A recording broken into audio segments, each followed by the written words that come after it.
2012 has been a year of development for Afghanistan.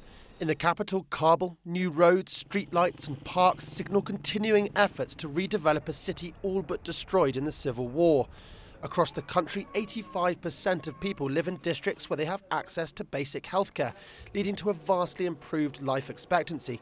And more than 8 million students are now in education. In sport, Rahala Nikpar won a bronze medal at the London Olympics. The cricket team were praised for their performances in the World Cup. Hamid Rahimi retained the WBU middleweight belt in the first professional boxing bout held in the country, and the inaugural Afghan Premier League was a nationwide success. But despite these signs of progress, the 2014 deadline for the transition of combat responsibility to the Afghan National Forces, or ANSF, and the effect this will have on Afghanistan's security is still at the forefront of people's minds. مهمترین مسئله در سال 2012 انکشاف قوت‌های ما بود. انکشاف قوت‌ها کمیتشان بسیار بالا رفت، قابلیتشان افزایش یافت. سال گذشته ما 80% عملیات‌ها را رهبری کردیم، پلانگذاری کردیم و به اجرا گذاشتیم. The number of ANSF has certainly increased, 330,000, up 15% from this time last year, while ISAF troops have decreased from 130 to 102,000 in the same time period. And despite fears that this transition could lead to insecurity, in many parts of the country local people seem fairly satisfied with the progress made by the ANSF.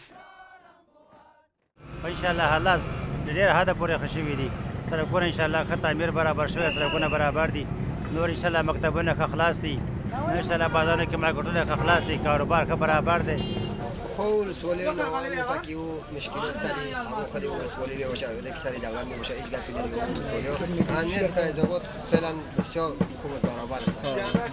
اختطافا کمی کمتر شده دیگه، جنگا کمی کمتر شده، جلو جنگ بیشترتر بود داخل رسولیا. وضع پروا نداره، وضع آرامی سال پس خدا شکر آرامی است. ما خوش هستیم از دولت، خدا قدرت بده که آرامی بشه و از زیادتر. But in the notoriously volatile eastern and southern provinces such as Helmand, the people still suffer regular acts of violence, with women in particular the primary victims. The overall security situation, I think, compared to before is better, a little bit. But women are still the soft target, and they, I think, are the first victims of insecurity and violence due to the consequences of the ongoing war in the country. The Quran burnings in February and the anti-Islamic film which came to prominence in September seriously threatened to undermine ISAF and Afghan relations. But it was the rise of insider attacks, with 45 incidents leading to 61 deaths and 2 incidents still pending investigation, that was the main cause for concern. Reasons for the attacks are multiple. Insurgent infiltration and cultural misunderstandings are partly to blame. But with more Afghan soldiers killed in these attacks than coalition, it suggests this is not exclusively a cultural or ideological issue.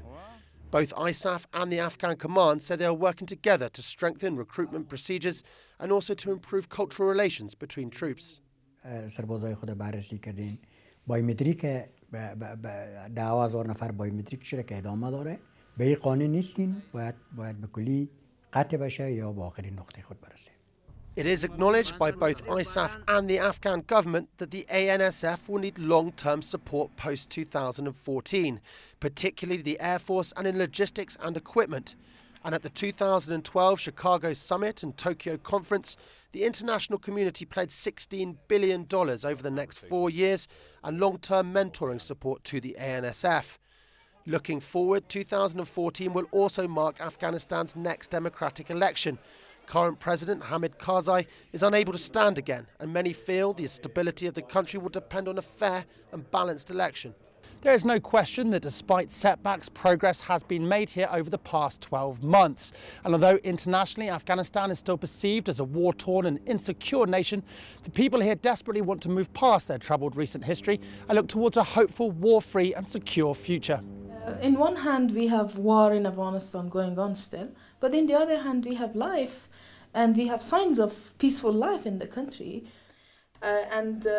By 2014, when the international troops will leave, life will not be stopped in this country. We will not go back. We don't want to go back.